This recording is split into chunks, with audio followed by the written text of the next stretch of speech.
Hello again, everybody, and welcome to another thrill-packed edition of the Jim Cornette Experience. I, of course, am Jim Cornette, and oh, where has my TV wrestling gone? Oh, where can it be? We're going to try to figure it out today. We're going to draw you some diagrams. Stick around, you may learn something. And joining me for all this and more, Hawaiian Brian, the podcasting lion, the king of the Arcadian Vanguard podcast network, Mr. Co-host to you. He's the sweet Paul E. purebred of podcasting. The great Brian Last, everybody. Aloha, Jim, the Simon Bar Sinister of this podcast. A pleasure to be here once again. Another action-packed show. We'll see where we go. I didn't think you wanted to be the bad guy.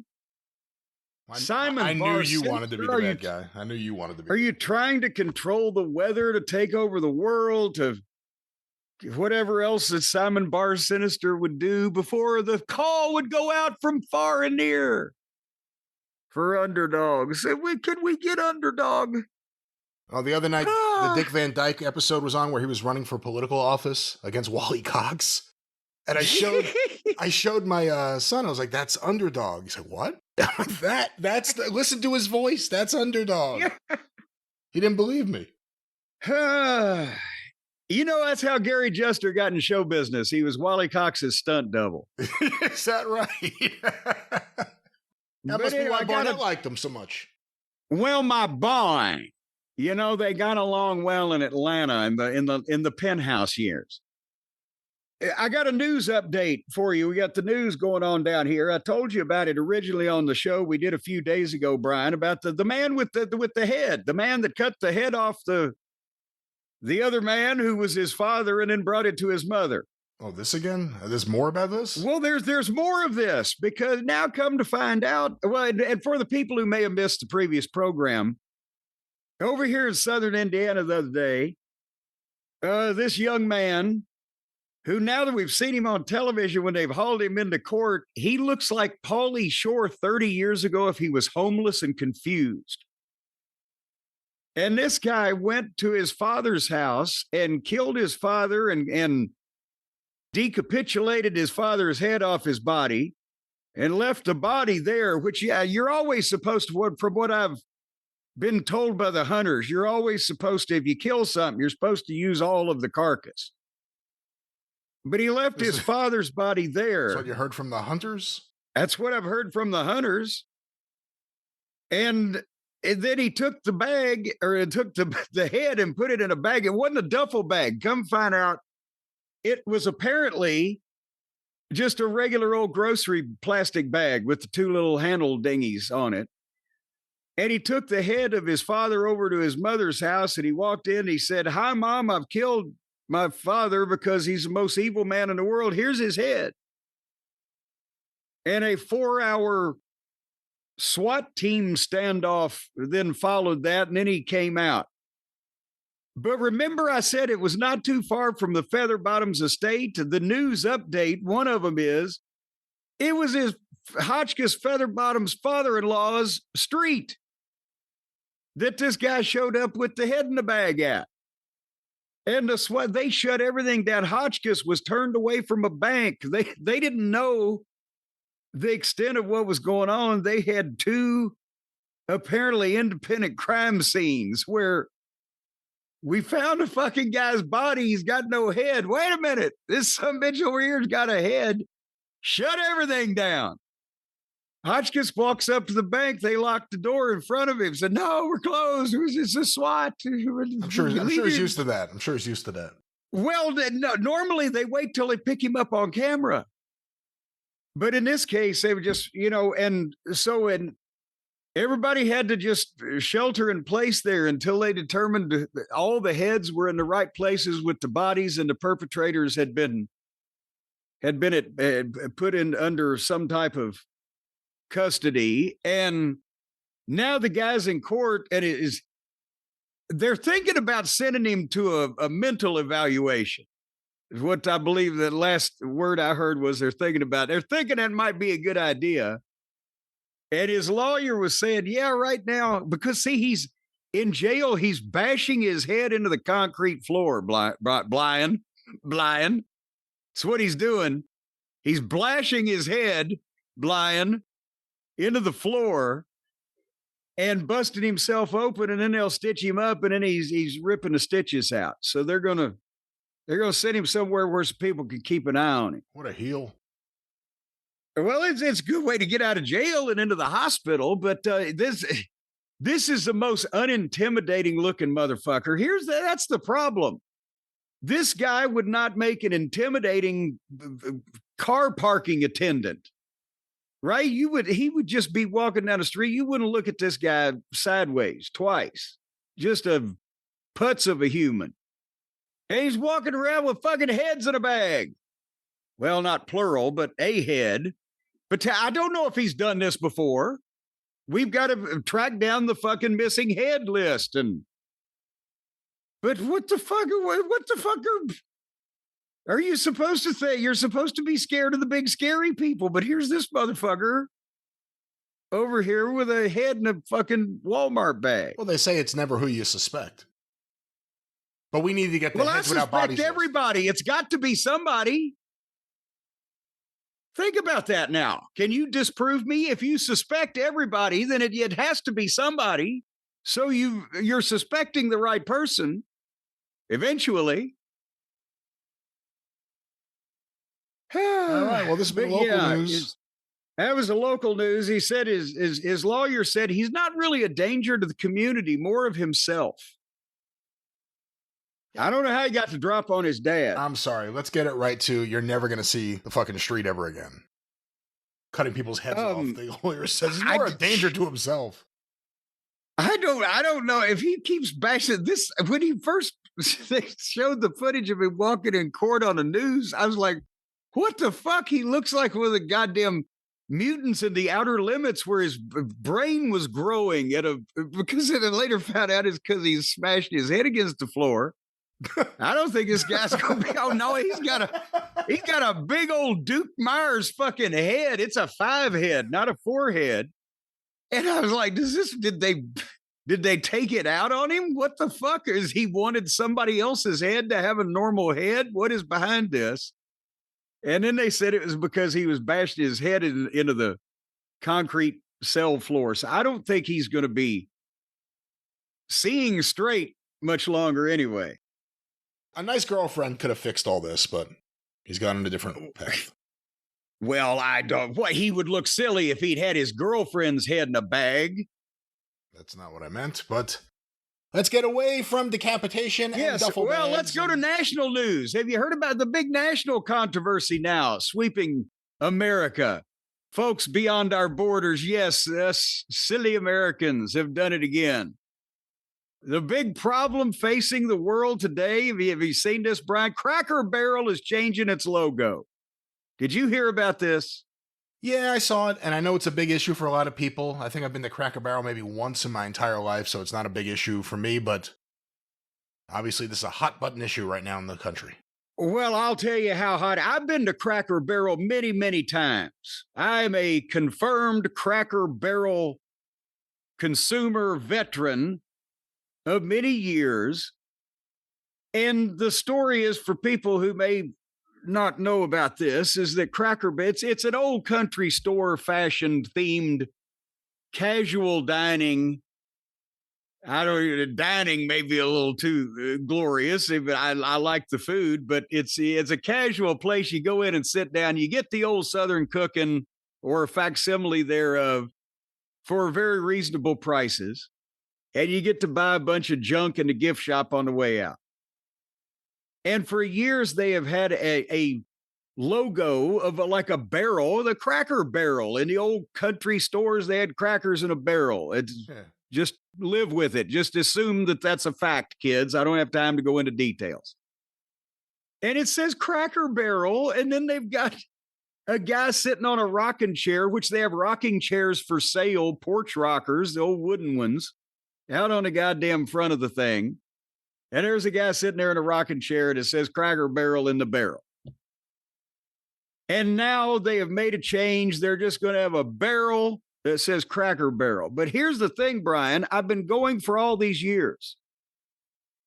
And I know that I could see the Cracker Barrel sign from a mile away because it's the orange barrel and there's some orange and it says Cracker Barrel. But once that my head and mind has absorbed that it says Cracker Barrel, it was not until everybody started freaking out over it that they called my attention to it, that I even knew that there was an old man in a rocking chair sitting next to that. It just faded into me. I see Cracker Barrel. I go. But you were only looking at the barrel, not the cracker.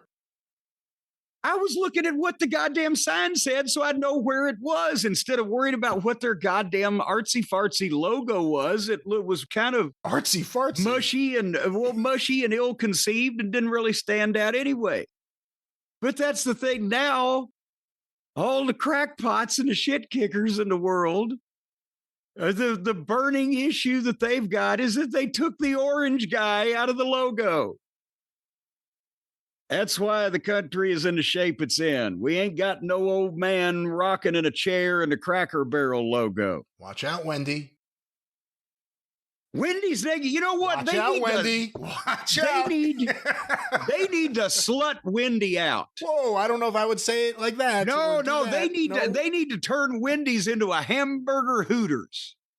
That's what that's about. After they've fucked up the patties and they fucked up the whole decor and the motif, and they fucked up the French fries, and they fucked up everything else they've ever done. After I loved them for so many years and I was scorned and spurned, or skirned and sporned, the least they can do is slut Wendy out. We want hooers in short shorts and low-cut tops bringing us our burgers. The Heart Attack Grill had the right motif. We want boobs and burgers, and we'll like it. I think there's money left on a table that there's no burger place like with a separate, like almost like a motel where you could take a nap right after, attached to it. They wouldn't even have to do that. They could just modify the booth slightly to kick back like recliners, and everybody could go ahead and catch a few Z's right there. So what do you eat at Cracker Barrel? Sometimes with the burger sitting on their chest. So what do you eat at Cracker Barrel? Like mashed potatoes and bread? Like we got cornbread. Potatoes and bread? We got great cornbread here, and we got some apple cider. Like, what do they have there? No, you've got the full country breakfast experience if you want it. The fried eggs and the bacon and the sausage and the hash browns and the fucking pancakes or the waffles and the syrups and things. Or I always get the fried chicken with the gravy on top, the sawmill gravy, I believe as they call it. And as long as they don't change the hash brown casserole recipe, I don't give a shit what their logo looks like, or the chicken fried steak, or the pot roast, or the fucking heaping side vegetables of things and such. That sounds like a good deal. The heaping side of vegetables and such. Yes, things of that nature. And did I mention the hash brown casserole? But the one thing they're doing, I'm actually not happy about. But as I said, as long as it's the same food, I could get over it. Instead of having all the old implements and the tools and the signs and the farm things hanging on the walls, now they showed the new design where everything's kind of lined up evenly in little frames or whatever, and it looks like the commissary at a courthouse. Yeah, and I don't like that. Whether it's fast food or any national restaurant chain, it's like they've all lost their character. Everything is just stale. Well, now are you talking about the food or the ambiance? I was talking about the ambiance. I mean, we can get to the food. I've never been to some of these places that you frequent. Well, that's why you have such poor taste in food, because you don't go to the Cracker Barrel often enough. What about your recent trip to Outback Steakhouse? Is that still the same milieu as it had 15 years ago, 20 years ago when you would go? Outback is very consistent, very consistent. And again, they may have changed the goddamn art on the walls or whatever, but as long as the food is still the same thing, then I'm not going to object or whatever. But they don't say "Good day, mate" as much as they used to. All right, this is your show. Thank God. This is your show. Well, the way you were just asking me questions, I thought it was yours. I was waiting for you to do something. All right, you know what? And here's another thing. I'll tell you what. Oh, no. You always find problems when I have happiness. You should have seen the scene last night. We looked out the back window, and there was the 2 daddy deer and the mama deer and the 2 little deer. Well, then now they're getting bigger. They're growing. And they were grazing out under the redbud tree. And we pitched them some apples, and Peg Bundy, the mama deer, she took the apples and thanked us with her little paw movements and everything. And then they just roamed around the backyard and lazed in the grass, and just a peaceful wildlife and tranquility. I actually had a nice, happy moment there, which you always take the piss out of when I'm praising the beauty and majesty of my wildlife. Well, you don't own it. Well, I'm sort of adopting them. It's sort of like a what do they call it? Common law parentage. How would you deal with a competitive neighbor? We just decided to coexist. How would you deal if you had a neighbor who wanted to feed them just a little bit more than you did and kept trying to get them to their property and away from you? Well, no, they don't stay 24 hours a day. They wander around. Well, there's several expansive properties, and then the woods over behind that. And so they know to come here for a pleasant and protected meal and a nice lounging around and the apples. Did I mention the apples? All right. How do you like these apples? Yeah. Well, how do you like them apples? All right. Before we get started on anything else, I've got a pen here and I got a piece of paper, and I want you to try to help me work out how the hell, where the hell, who the hell that we can watch all of WWE's programming at now. Because for the last couple of shows, I've been saying, well, they're changing this and that over here and this to there and this fucking streaming and a blah, blah, blah. And now they've just made another announcement that they've apparently just told Peacock to get fucked, and that they've purposely added, well, this was not the only purpose. I'm sure part of the purpose was they made millions of dollars on these other things too. But they added the premium live events to their schedule this year so they could get out of the Peacock deal early. And now, starting next month, all the big shows are going to be on the ESPN app that only came into existence less than 24 hours ago, I believe, as we sit here right now. What?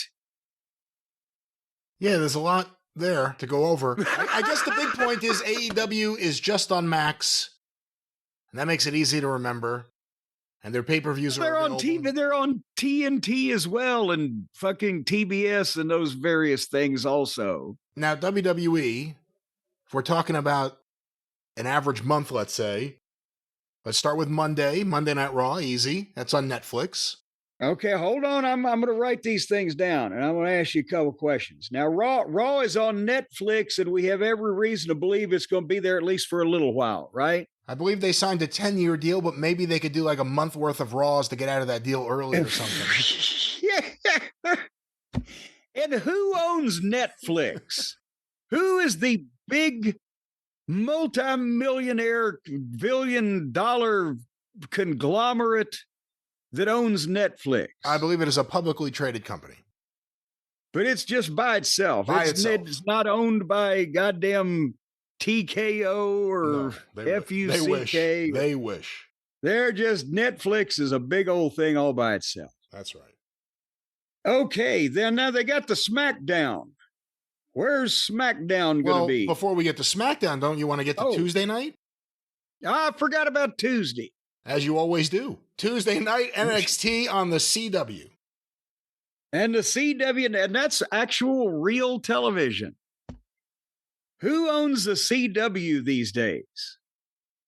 Great question. Let's find out. Google that thing, right? Let's find it, because here we go. It well, now hold on. It started out as the WB network, and then it was the fucking the other network that had a C in it somehow. I can't even remember now. It was 20 years ago. And then they combined to be the CW network. 75% of the CW network is owned by the Nexstar Media Group, and the remaining percentages are owned by Paramount Skydance Corporation, Warner Brothers Discovery, and that's it. They each own Warner Brothers Discovery and Paramount Skydance each have 12.5% ownership. So Warner Brothers Discovery, that is the AEW Bird's Nest on the Ground, owns 12% of the network that airs NXT. And also the Paramount people and Skydance, they've got a lot of stuff these days. And whoever the fuck Nexstar Media is. That's CBS. That's CBS. So Nexstar has a lot of it, and they got a lot of money. Nexstar is an American publicly traded company with headquarters in Irving, Texas, Midtown Manhattan, and Chicago. It is the largest television station owner in the United States, owning 197 television stations. Jesus Christ! Most of which are affiliated with the 4 major U.S. television networks. My Network TV in markets as large as New York and as small as San Antonio, Texas. It also operates its own stations, owned by certain affiliates, such as Mission Broadcasting and Vaughn Media, under local marketing agreements to satisfy existing regulations set in place by the FCC. They own WGN. Good God. Okay. And by the way, 197 markets. Antenna TV. Antenna TV. So that they're everywhere in some fashion or another. But when I used to follow this, there were only like 220 something television markets in the United States. So they're probably everywhere but fucking Wolf Whistle, fucking Alabama. Well, they're bigger than Sinclair. That's what that says. Yes, by a lot. Yeah. Okay, so that was Tuesday. That's right. Now what about Fridays? SmackDown. Of course, we'll see what happens, but we probably should mention TNA on Thursday. That's on Axis, which is owned by the company that owns TNA, but they are actively looking for a deal right now, and why wouldn't you think that WWE isn't right there helping them out? Because they're so compassionate for little small wrestling organizations trying to get a break. You do what we say, we help you. As long as you do what we say. But let's get now to Friday, SmackDown. SmackDown, the other of the shows that I've got, the Raw and SmackDown that I don't try to, but am allegedly supposed to keep an eye on every week. Where is this going now? No, it is currently on the USA Network as part of NBC Universal. And I don't know. I got to check how long. Who owns NBC Universal? Comcast. So there's another player in there. They're a big player. Player. Well, that's but Friday. Now there's also every once in a while Saturday night's main event. That's right. And usually that is network television, NBC. Boom, boom, boom. Now, they're not going to be on network television or any kind of goddamn broadcast television at all anymore, is what I'm hearing. Effective, apparently, immediately. Apparently, the ratings did so well for the Goldberg retirement that they decided to book head-to-head with AEW's biggest pay-per-view of all time, or one of them, in terms of buys, that they will now be on Peacock. I believe this will be the first time that Saturday Night's Main Event wouldn't be... It was on NBC for years, Fox for a couple of years, and then brought back on NBC. But now it'll be on Peacock, obviously satisfying Peacock in the sense that they have everything else being yanked away from them at the present moment. At least they'll get this. So they've screwed Peacock over so bad and taken all their shit away from them. They said, here, you can have our Saturday night's main events 4 times a year. And now they ain't on network TV anymore. And this means that John Cena's retirement show in December is going to stream on Peacock. How the mighty have fallen. So who owns Peacock? NBC Universal, Comcast. The other fucking guys that what else do they own? USA Network. USA Network. They own USA. I'm trying to draw these arrows here. So they pissed off the people at Peacock and then give them something to make up for it. But the people at Peacock that they pissed off also own the USA Network, or not the people at Peacock, but the people that own Peacock own the USA Network that SmackDown is their last major television program that's even on goddamn cable.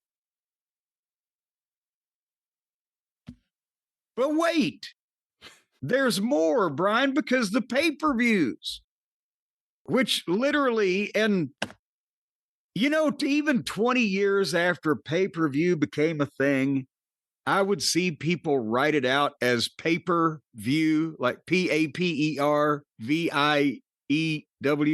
Why? That makes no sense. Because they don't understand what the fuck they're talking about. That's why. Pay-per-view. But we used to pay per view. And it was easy. We would pay and then we would view. And again, now I can't watch pay-per-view on fucking television in Louisville now anyway, because I've got Spectrum and they have no more pay-per-view channel. So we're going to talk about that in a minute, about this AEW fiasco coming up this weekend. I'm trying to get Stacy to load up something on the TV I can watch this thing on. But the premium live events, the former pay-per-views, the big shows, WrestleMania, Royal Rumble, blah, blah, blah. They had announced that they were going to be going to the new ESPN gimmick early next year, whatever, when his deal with Peacock was up. Now they've said, you know what? Since we did 2 nights of WrestleMania for the past couple of years and 2 nights of SummerSlam and added the women's pay-per-view, we gave Peacock all the big shows that we said we'd give them. So now next month, we're just doing this over here. It just became an existing entity on August 21st. We're sitting here on August 22nd talking about it.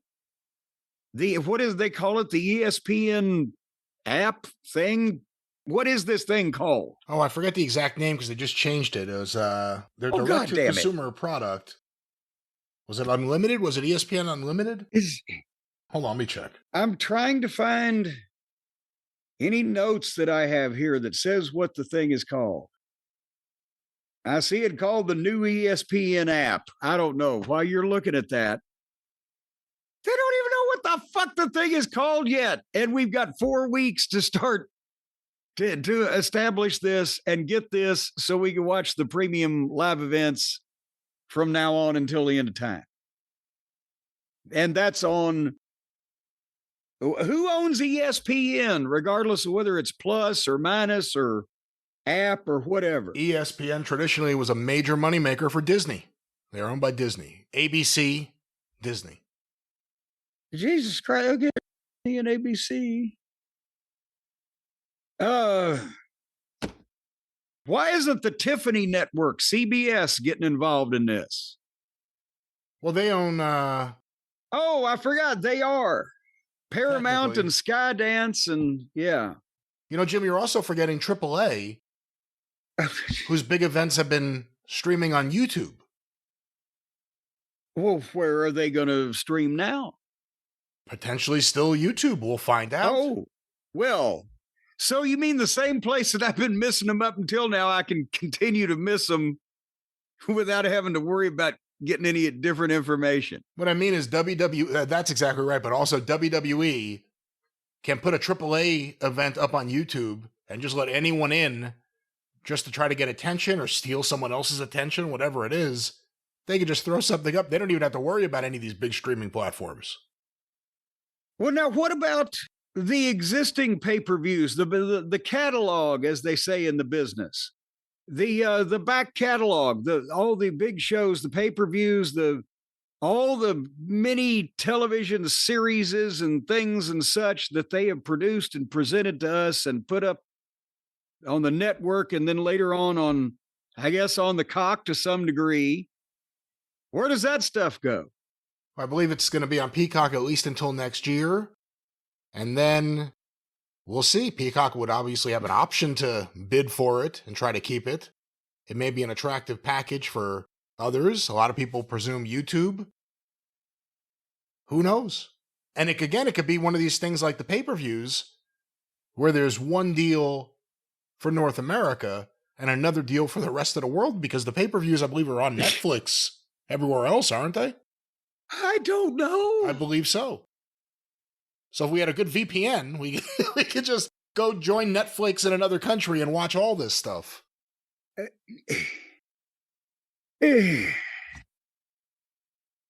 This is getting to be a pain in my ass. I'm telling you that right now. I know, in all seriousness, and people go, "Oh, Cornette, you're so old and you learn to use streaming and blah, blah, blah." I just think it's a fucking pain in the ass and much less convenient than the old-fashioned way of doing things. But have we just illustrated that if you were a diehard, ardent WWE fan, that you still have to keep a list of where you can now watch their programs? It's so confusing, and things are moving around to such extent. And not only your point, Brian, that they're dealing with CBS, ABC, NBC, and pretty much everybody but Fox. Who owns Fox these days? One of these other companies that owns somebody else? Fox owns Fox still. Okay, well then if they don't want a fucking wrestling program, then you're pretty much shut out of the big networks and all these other conglomerations. It's ridiculous. And there's no way to know. Some of this stuff may just go away with a corporate whim. They're all way too big to be concerned about, "Oh, we're going to lose wrestling." Are any of these people in a state of business where if they lost wrestling, it would make their stock go down and cause dire consequences in their company, Brian? Well, I think it's one of those things where when you make a deal with WWE, it looks really good. Like ESPN is banking on wrestling fans right now. They're launching the app right this second. And coincidentally enough, WWE's free just around the corner. They're launching it with WWE because they're relying on those fans being there. You have to wonder what Netflix feels. They had a big launch in January. The Rock showed up. I think it was like over 5 million viewers, maybe 6. I forget exactly what it was. I believe it was 6. It ain't that anymore. And again, I know we're in the middle of summer and the bookings cooled off. And there's always a pay-per-view right around the corner. But the TV has not been very good. Those numbers aren't as high as they were. When Netflix gets to year 5, year 6 of this deal, are they going to be happy? Do you have faith that Triple H is going to have another hot streak as a booker, or 2 or 3 to get you there? There'll be hot things that get more viewers or new viewers. They're selling the wrestling audience everywhere. We have this audience, they are obsessed with our content. They'll consume all of it. They make deals across the board. Now they have to deliver the audience. And again, that's not, it's the same as just writing 2 wrestlers in the main event and presuming the business it'll do and that no one will get hurt. It's a gamble, and we'll see what happens. They're also burning out their audience. It's not even just old fuddy-duddies like you who don't understand the streaming or anything. Even if you do, and you start adding it up, if you're going with the idea that the average young person today, they're not even cutting the cord. They've never had cable. Everything's on their phone or their computer or their iPad or their tablet, whatever it may be. Good Lord. No Everyone has wonder we're all Netflix. going to hell. Everyone has Netflix. So that's right there. Raw's available if anyone wants it. Not everyone has broadcast TV. So even NXT right there, unless it has a streaming component, and I don't know, actually, I've never looked into it, that's not necessarily available to everyone until it's clipped and put up on YouTube or something. YouTube available to anyone, anywhere. And then you look at USA Network, SmackDown, same thing. If these people don't have cable, what good is SmackDown being on cable? But there are people who watch cable. It's an older audience. and you're giving them a substandard show. So you're killing that audience. And then, again, the idea of pay-per-view or closed circuit or whatever it has been in the past is a little different with today's younger people. You know, they get their big pay-per-view events aren't big boxing events. It's, you know, Jake Paul having a fake boxing match with a celebrity or whatever it may be. It's more about the bullshit factor than the actual athletic prowess or anything. Are they going to be so into the WWE pay-per-views that they're going to get this ESPN app for $30 a month? Because if they don't have cable, and they don't, then there's no chance they'll get it for free. Only some people do. You get it for free right now. I don't. They still have to make a deal. I don't even know what the name of it is. Well, exactly. And that's good, because who wants to pay $30 to some nameless thing you don't understand? But we don't get it for free here. So I would have to actually subscribe on top of my ESPN bundle with my cable, which is where ESPN makes all their money. I would have to do it over a year, all these services, all these ways. If you're going with the idea that wrestling fans are obsessed with your content and they want to watch everything, you're making them spend so much money. And that's before they go to a live event. We've heard from a number of people, and not that this is necessarily the place to tie this in, but people who love WWE. And they went to an event in a relatively small town. I forget where it was. It may have been Kentucky or Tennessee. And WWE returned a year later, and the ticket prices were like double. Like it was like hundreds of dollars for ringside. And I know they have perks. They include like VIP, and you get to ask dumb questions to the wrestlers while they sit on the apron and act like they want to be there. Well, yeah, they ought to include a hand job at some of those prices. But everything right now is just grab every dollar you can as long as you can. And it's not necessarily a fan-friendly thing, whether it's how much money you have to spend or just the process of trying to find the content. In some cases, it becomes easier to just wait for things to appear on YouTube after the fact. I saw somebody on probably Twitter, whatever the fuck, say that the Austin and McMahon was so successful because everybody had a boss they wanted to punch and give the stunner to, like Austin did to McMahon, an evil boss. And now the only people that can afford to go to see the WWE are the evil bosses. And there's an element of that. But here's the thing. It's, again, they're getting all this money guaranteed so they could give two flying shits in that respect, although they have to keep up appearances. And, you know, the stock price can't fall and all that stuff. But it's just a larger, magnified, exponentially version of what Christine Jarrett used to say. Wrestling fans are creatures of habit. And in the territory days, even the people who came every week for years without missing a show at a stretch, if the TV changed time, or especially station, but even if the regular station just, instead of noon on Saturday, it's 4:00 on Saturday, even if you told some people, they still didn't get it and they didn't see it. And that hurt your house in the long run, or not in the long, but that hurt your house when that happened. And the same thing if promoters switched buildings for whatever reason. Anything that changed the pattern, the habit in these people's lives that they figured wrestling around, it still would hurt. And you know, so the casual people just completely fucking would be lost in the dust. And over a short period of time, they're changing the way that everybody and the day or the time or the fucking cost or whatever of how they're watching all of this shit. And they're going to fuck around and lose people that just don't want to go through it. That's just from experience, just my small little fucking offering. And again, a lot of those things where you said wrestling fans are creatures of habit, a lot of those habits went away. Weekly live shows or semi-regular live shows in towns, those are gone. Regular TV on broadcast TV, for the most part, that's completely gone. Yeah. Apologies to women of wrestling or anything. Cable TV, that's now gone. Yeah. And with every one of these gones, we've lost people. we've lost volume of people that watch wrestling. Not that they could do it, because every one of these deals is for programming, it's for original content.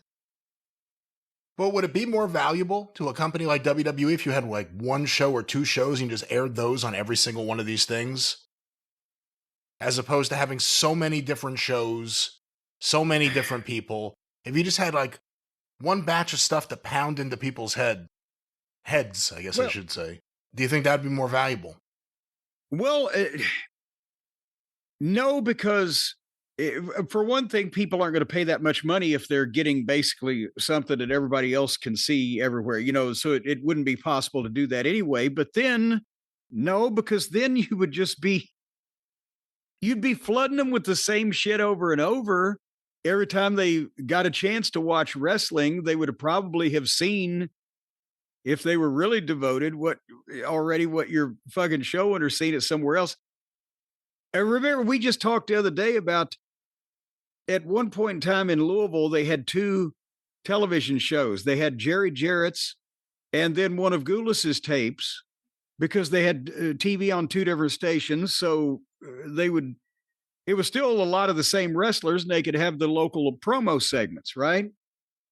But I remember at one point, Nick just was trying to get Steve Kovac over as his top babyface. He was a fine worker and a nice fellow, but he was short, stocky, uncharismatic, and it wasn't a Memphis crew, right? And I swear to God, 3 or 4 different times over the course of like a 3 or 4 month period, they aired the goddamn Steve Kovac special show where it was like him in 3 or 4 different matches. And I would turn it off by that point. I would turn off a wrestling show. So no, you can't just do 1 or 2 shows and put them on multiple outlets, or that not only overexposes, but dilutes, impact that it's not like an infomercial where people are going to pick up the phone and call right now before midnight or whatever. It's just, that's the thing, is there's never been a model like this, and I don't know how long they can fucking keep it up, where people will pay them this insane amount of money, or corporations will pay them this insane amount of money when they're just jerking the programs back and forth onto these other platforms, and it's just disruptive and expensive for the biggest fans. And what about the partners? I mean, but it puts the other fans in a forest. It's like I might not even be able to find this fucking program I want to watch in all these other fucking programs. And what about their partners? This Peacock thing where they're leaving, obviously their catalog is still there. The Saturday night's main event will be moved there. Do you think Peacock's happy about this? We signed a deal with you guys until 2026. All of a sudden you announced a flash of new premium live events. You got out of your deal early. Again, coincidentally, right around the same time this ESPN thing is launching, ESPN, I'm pretty sure Nick Khan has placed a lot of executives there over the years, and maybe a lot of shows and a lot of talent. So you may not be happy about that. So at a certain point with WWE's whole thing of, we have all these viewers, we'll bring them to you, you may not want to do business with someone if their reputation is they're going to sign a deal with you and then immediately want to renegotiate and get out of the deal if they can get more money somewhere else. And boy, they must think their fans, the WWE must think that their fans are some kind of hooers. Well, they'll just go willy-nilly any old stream that'll piss their way. Just spreading themselves out prostate all across the floor for every streaming service, and Tom, Dick, and Harry it comes along. I think not. We've got to have some kind of morals, don't we? In the wrestling business? Well, and speaking, by the way, that may be a problem. Speaking, by the way, of the morals in the wrestling business and the whole 9 yards, now that ESPN is in bed, so to speak, with TKO, WWE, etc., they've apparently taken down their AEW section, which is kind of like, Newsweek magazine taking down their Moscow section or something. They're not journalism anymore. They're just a branch of the entertainment of sports now, correct?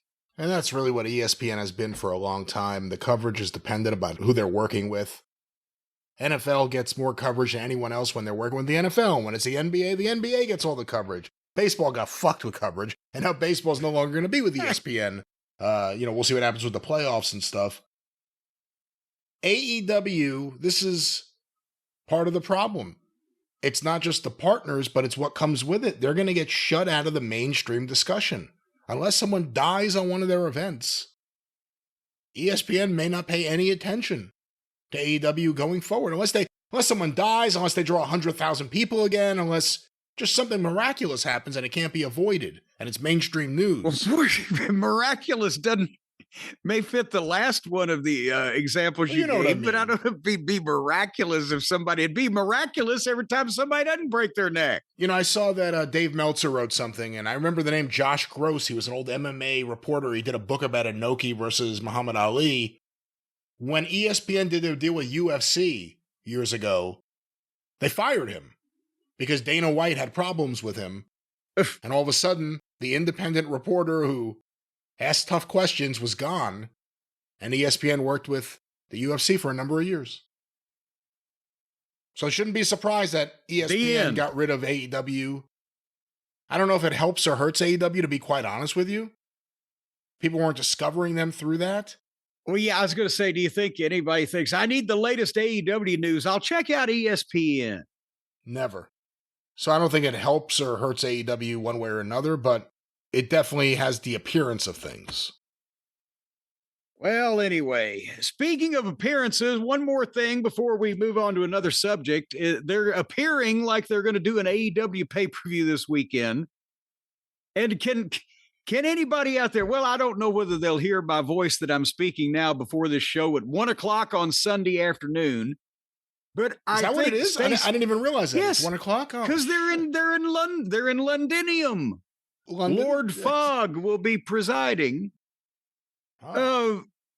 Stace can figure out how to order it.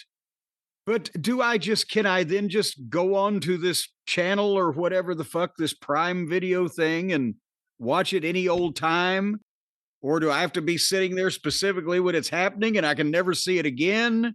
Or what? How does this work with streaming of these things? Well, again, I think you should look at this as a nice sunny Sunday with wrestling in the afternoon. Watch as much as you can live.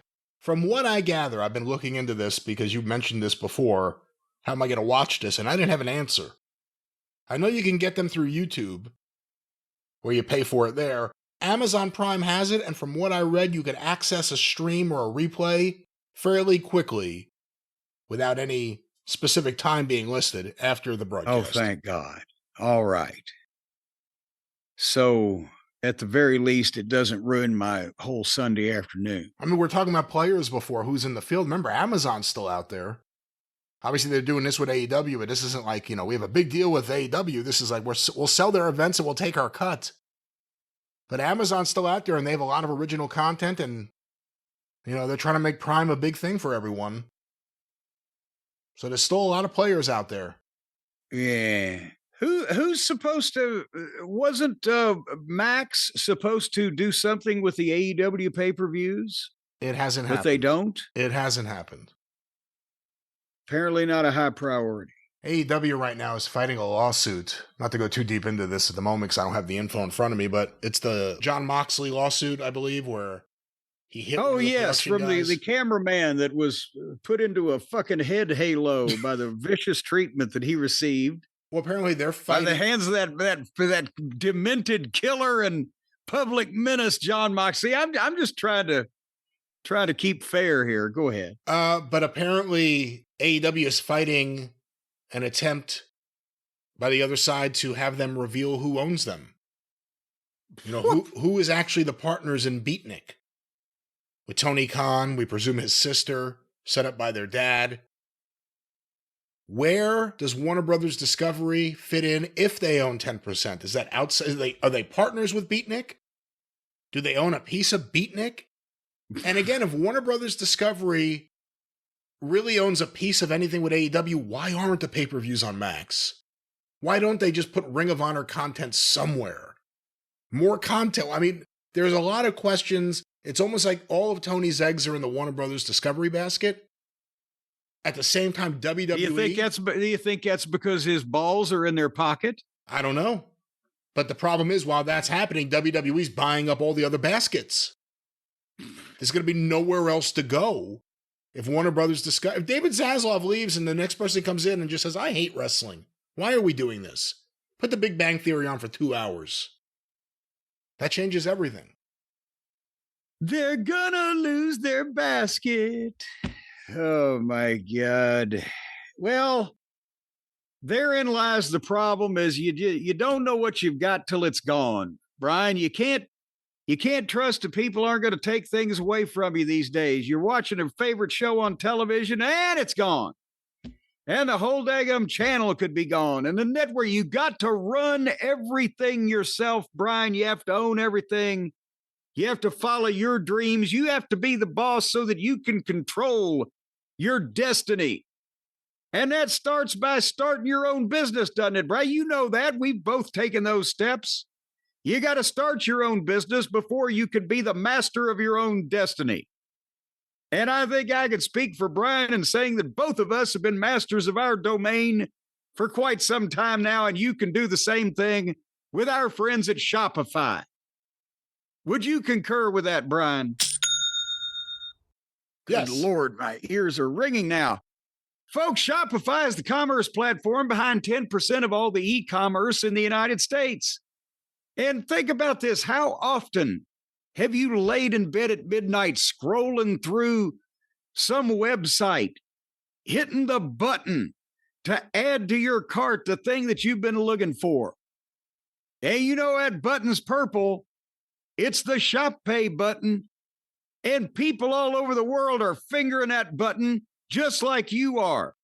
So if you're tired of staying up late at night fingering other people instead of letting other people finger you. Let's not use that. No, Then you need to set up your store with your dreams. Your dreams. So that you can be the one being fingered late at night by people laying in bed with nothing to do. That's not how we're going to call it. It's not fingering. It's thinking and scrolling and using your finger to press the buttons you need. And the right button is the button for you and for your business. Of course, our friends at Shopify are wonderful partners for our online store. We trust them. They've done great work for us, and they could do that for you very simply. A great deal.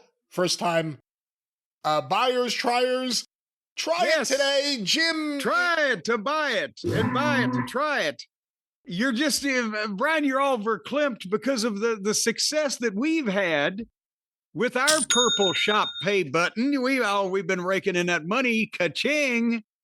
Our purple Shop Pay button on the shirts that we feature here on the various programs. And well, the folks with their dreams, now that you can't sell our shirts, we won't let you do that, but you can sell your shirts.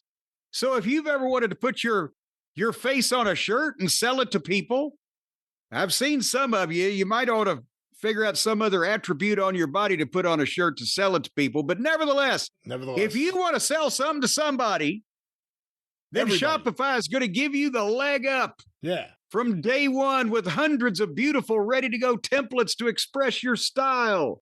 They'll tackle all the important tasks from inventory to payments to analytics. And analytics are very important in business. You need to know where all the anals are going in your ticks. And you can spread the word with built-in marketing and email tools to find and keep new customers. Shopify will do a dossier on each potential customer and find out damaging information about them. No, they won't. Then you will use those as tools to keep those people customers. Or you're going to spread the word. A pleasant thought. Everyone wants a partner that is willing to get down to the mattresses with you, but that's not what will happen, Jim. No, the mattress spot is later. We're not talking about that right now. Jim, you hear that noise? You know that can only mean one thing. It's time to make sure we get that information out there for the listeners about this great deal with our friends at Shopify. Well, if you want to see less carts being abandoned, folks, and that's another thing. There's too many carts in the United States being abandoned. They have feelings too. It's time for you to head over to Shopify. Cha-ching. Say where you'll hear that kind of sound like that. That's the one I'm talking about. And sign up for your $1 a month trial period to start selling today. Shopify.com/JCE is where you're going for your $1 a month trial period. Boom. You get that trial period. They put you on trial. If you come out a free man and not going to the local hoosgow, No, then for $1 a month, they're going to work for you. They're going to make you a fortune. And then you're going to hear bells and whistles and sirens and everything. Yeah, Shopify.com/JCE. Did you hear that sound? That's the sound of money of some description, possibly being put into a blind man's cup. Once again, ladies and gentlemen, Shopify.com/JCE. All right, Brian. Well, I guess we've got to address the latest controversies concerning Hulk Hogan. He's still in the news and there's still stuff going on. Is this going to become, I don't even know, conspiracy theories or whatever? He's already being the victim of at least 2 different types of malpractices, according to certain people, because they said he was the victim of medical malpractice in one of his last surgeries that cut a nerve that could have contributed to his death. And then Brooke is out saying that the professionals that were responding to him have called or contacted her and say, oh, you ought to see the body cam footage of us going to get him, I guess, and taking him to the hospital. What the fuck is going on now? Yeah, this has all been kind of crazy. You know, it just comes on the heels. I was reading an old interview with Ray Manzarek about Jim Morrison. He's like, one day he got a phone call from the manager. He's like, hey, by the way, Jim's dead. We had a funeral the other day. So what do you mean Jim's dead? What do you mean? Where are you guys? Who paid for this? Anything? And he kept saying, like, no one saw the body. All of a sudden, we all just heard he was dead. No one could explain what happened. I remember Morris Levy, the famous, infamous founder and owner of Roulette Records, a major player in music and publishing for a number of years. A large figure in the book Hitmen. That's right. His promotion guy, Herb Rosen, was someone who, when I first started in the music business, took me under his wing. And I just remember Herbie saying, and he was half joking, but he always talked about Australia, and no one saw the body.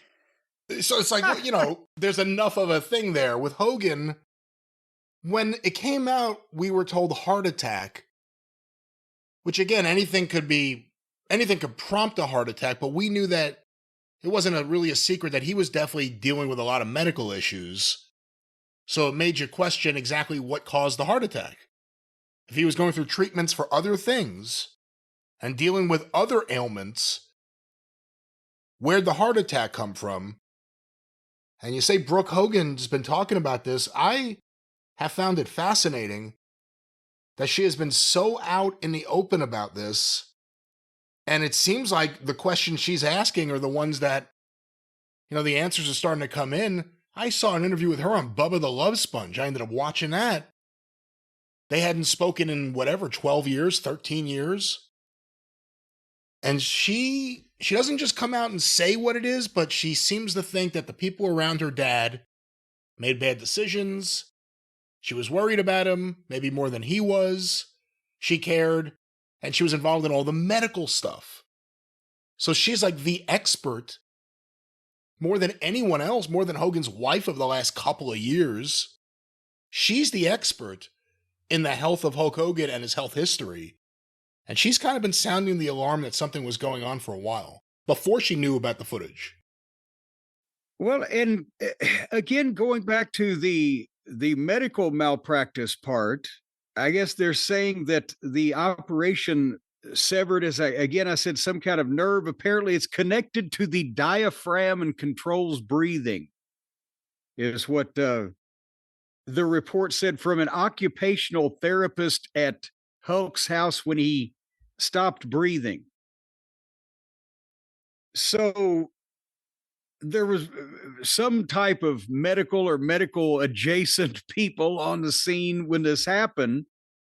But then back to Brooke, she's saying that completely different thing, that people that were responding to this have called her like, oh, I don't want to be quoted, but boy, you ought to look at the body camera footage. And how did they get to it? Like you would almost hope if there was something nefarious with a family member that you would get that call, but how do they find you? Well, that's a good question. I mean, she's public people are sometimes often harder to get a hold of, but if it was a call, yeah. But yeah, she needed to see the body camera footage and get a hold of the 911 tapes because they supposedly contain information that could potentially shed enough light to change the narrative everyone's been hearing. What the fuck is this? Is it all a conspiracy theory to keep everybody in the news and the estate will be worth $500 million? Or is there a bunch of fucking chicanery going on around here? Well, I guess the first thing is the estate, it sounds like, has a lawsuit against this doctor, whoever severed the nerve. How does that happen? You hate hearing about that. Well, and also apparently Brooke at the time she made a statement, didn't know whether he'd been cremated or whether it was going to happen or what. Apparently now the last thing that I saw was he's not been cremated. They are going to have an autopsy. But the wife won't tell the daughter anything. And there you go. Happy Hogan knows best. I mean, you don't want to laugh about people's, miserable family relations, but Jiminy Christ, this is just ridiculous. So what do you think, Brian? Well, here's Brooke Hogan's statement. Here's all I know. So stop speculating. Stop asking. I've also informed my brother of all of this information, who is boots on the ground with everything. Fact. I've 100% gotten legit calls from professionals, from police officers to nurses that were supposedly with my dad on the day of his death, telling me, and that's in caps, I need to see body cam footage and I need to get a hold of the 911 tapes because they supposedly contain information that could potentially shed enough light to change the narrative everyone's been hearing. Those same professionals felt so passionately about what they witnessed, they have continued to contact me and push me to find specific answers to this very day. One would think they might call the police then if there was something that shady going on, but go ahead. They are quite literally putting their careers at risk because they feel so compelled to do the right thing. So, I mean, again, if there was a nerve issue, because if they're saying that the nerve affects the diaphragm, affects breathing, and that all makes sense. But that wouldn't have anything to do. You wouldn't see anything on the body cam. Right, yeah, exactly. Oh my God, I see it with my body cam. He's got a damaged fucking nerve. What? No, there's two different screwy things going on here. Is the first screwy thing the damaged nerve being floated as a cover story to cover up for the second screwy thing? Who knows? Because it's screwy. Yeah, what's on that? What could be on that tape? I mean, who was with him? His wife? An occupational therapist was there. Yeah, the 911 respondents. What occupation was he therapying? That's not how it works. I don't. Make me a construction worker. yeah, that's it. What? He could be a double knot spy. Get me a double knot spy therapist. Just wondered what occupation the man on his deathbed would be studying for, but why was Vince driving so fast? What was Vince up to that day? If Vince McMahon had died that morning, and he could have in that car crash on the Merritt Parkway. Yeah. Imagine, you want to talk about conspiracies. If Vince McMahon was killed in a crazy accident and that news broke, and then 2 hours later it broke that Hulk Hogan suddenly is dropped dead. That'd be like the biggest conspiracy theory in wrestling history. That would, the matter-antimatter explosion would just blow up the internet. But again, if they do have an autopsy, and especially since his daughter is speaking so publicly at this point, one would think that the wife would want the daughter to know what actually happened, so she'd shut the fuck up, if nothing else, maybe. Unless the wife is on that video acting like a nut. Yeah. Seriously. They come in the room and the wife has the pillow over his face. Oh, hello, I didn't know you were here. Well, we don't know. But the point is, there's a malpractice suit, it sounds like, from the estate against this doctor whose negligence may have led to the death of Hulk Hogan. But that wouldn't be crazy stuff that wouldn't be like, I'm putting my life at risk. Get the 911 tapes. Get the video. Get it all. Yeah. I gotta go. Like, that's where it's like, what could be on the video? Is it, I don't want to presume anything, but this is one of the most anticipated videos that Hulk Hogan has been involved in quite some time. Man, if this video gets out there, he'll be the biggest star surveillance video ever. Like, no one will ever be able to surpass that. And do you think it's going to be something so heinous that it will turn him completely babyface posthumously? Oh my God, I can't believe they did that to him. I love him. Who else was there? Was Jimmy Hart there? Oh, come on now. Poo-poo. What if he got on his megaphone and started like, come on, Hulk, come on. Come on, Hulk, get out. No.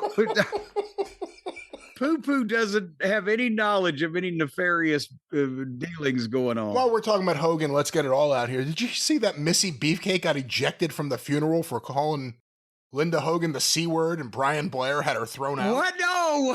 Yeah, for real. You didn't see this? No. Hold on. Let me pull up the story. Someone sent this to me, and I figured you would have seen it. And ladies and gentlemen, if you're a viewer of Dark Side of the Ring, Missy Beefcake is apparently the wife/manager of Brutus Beefcake. And Missy is quite a piece of cake in her own right.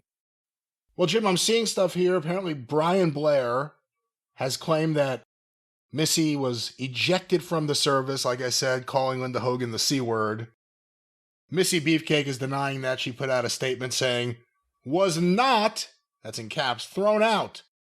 Linda attacked Brutus and put her hand in my face. Wait, what? She was yelling. Are we talking a physical attack, or was she just coming up yelling? We're talking the funeral. This is happening at the funeral. Well, this is her defense. They're all insane. Yes, they're all insane. So I'm just... Was not thrown out. Linda attacked Brutus and put her hand in my face. She was yelling for security. When security got to us, they said, take your seat. It's okay. We will handle Linda. Like the security in the Tampa Bay cemetery business is on first name basis with Linda and how crazy she is. Well, then this may explain her other side. And then Brutus had a panic attack, and we went outside to get air.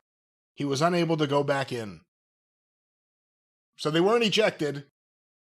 It's just she was told, sit down, we'll take care of Linda, and then Brutus had a panic attack. Good Lord. What a zoo. And again, a funeral. How do you get thrown out of a funeral? I read something the other day, too, that Matt Riddle went to the funeral, and his hair is now, like, red. And the quote I read, it was from Matt Riddle. It was like, Shane McMahon walked up to him and sarcastically said, nice hair. And Matt Riddle was like, go fuck yourself. Like, what a funeral this must have been. I wish I was there. Everyone's feuding with everyone. It's like a weird wrestling soap opera. Ejections?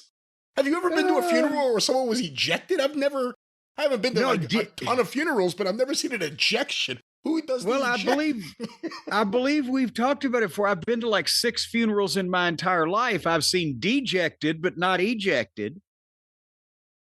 And I haven't seen a lot of people cussing each other at those particular functions. But maybe I just happen to drop in on the few where that doesn't happen. And Brian Blair is the one who said that Missy Beefcake got ejected. Brian Blair was the one Brutus was partying with when the parasailing accident happened.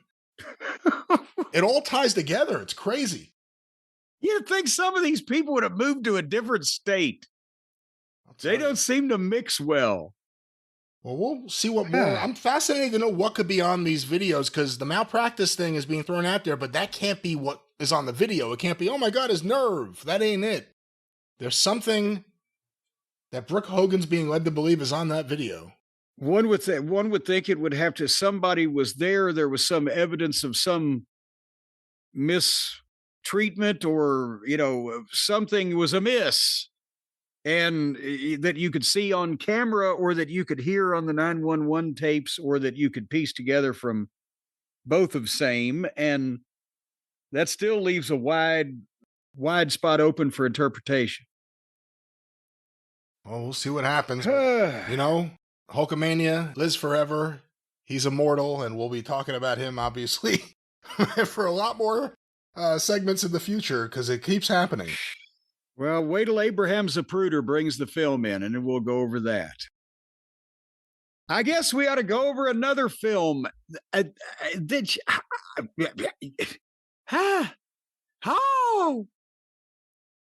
We used to think that the AEW television program had crummy booking and was overly indulgent to the indie wrestlers. So they decided, we'll show you some crummy booking and overindulgency to the indie wrestlers. And Brian, this has turned into, I don't know what you can call it. It's incomprehensible. It's like if you had a wrestling party when you were a teenager and all of your friends came over and everybody decided they just play wrestling and they just do shit and everybody runs into other people's thing and it'd be cool if we did this. And can you keep track of what happens on this program without taking notes? I take notes and I still can't remember what happened at the top of the segment. By the time they get to the 21st person that comes out and does something, it's just a bunch of people running around fucking doing shit, isn't it? Well, there's a lot of the same people running around doing it. Some of the people that get over just disappear off TV like the Hurt Syndicate. They appear like in a backstage vignette for a minute. But they're doubling and tripling down on everything that appeals to their most hardcore core base. And I don't know if that resonates with everyone. The show is not fun to watch.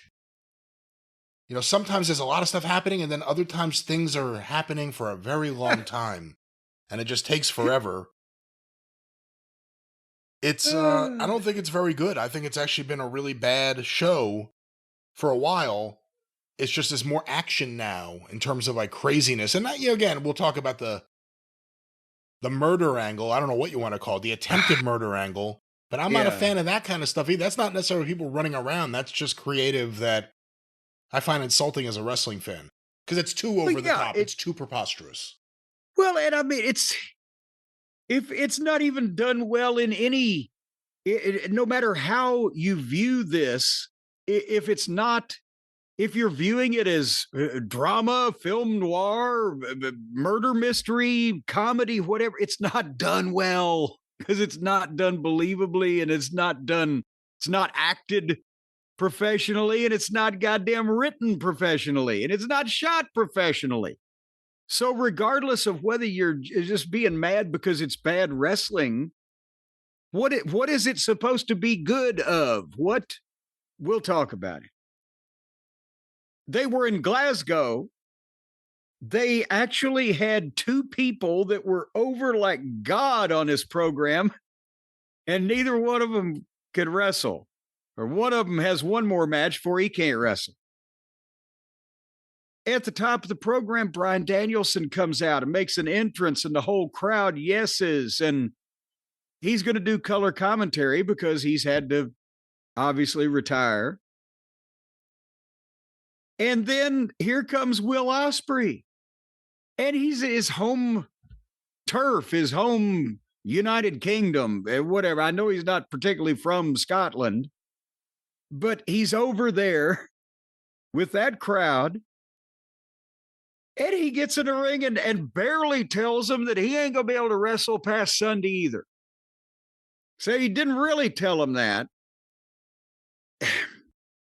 Between the echo of the PA mic and his accent and the voice and the fact that he was talking quickly, yes, I know all those folks over there understood him.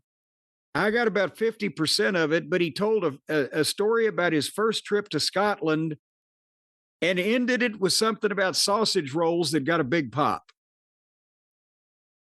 Did you follow that trip with him as he told that long, rollicking story? Again, the PA, the audio was pretty bad here, but also he kept like alluding to, you expected him to say, I have to get neck surgery. I'm going to be gone for a while. And he kept alluding to it and almost getting there. And then he would like take a step back and get a pop. Well, no, he didn't even, that's the thing. He alluded to everything. He said, this has been the worst week of my life. I got news last week. I'm scared. I'm terrified. I'm like, is he pregnant now? And he said, no, here's the truth. I'm not cleared for Forbidden Door. But it's a lights out unsanctioned match. AEW is not responsible, so it's all on me. So I'm going to wrestle.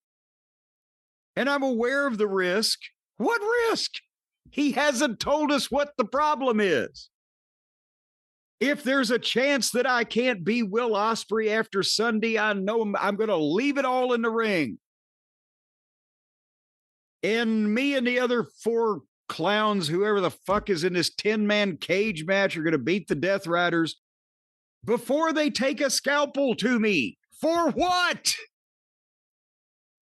That's when Moxley's music starts, and he's got to come in all the way from the parking lot, so they're going to waste all kinds of time.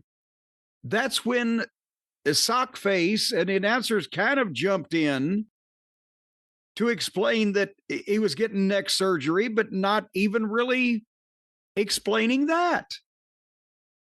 So before we go to the rest of the promo, my question is, did he just assume that everybody knew, or he just fumbled telling everybody? Which one do you suppose? I'm not sure.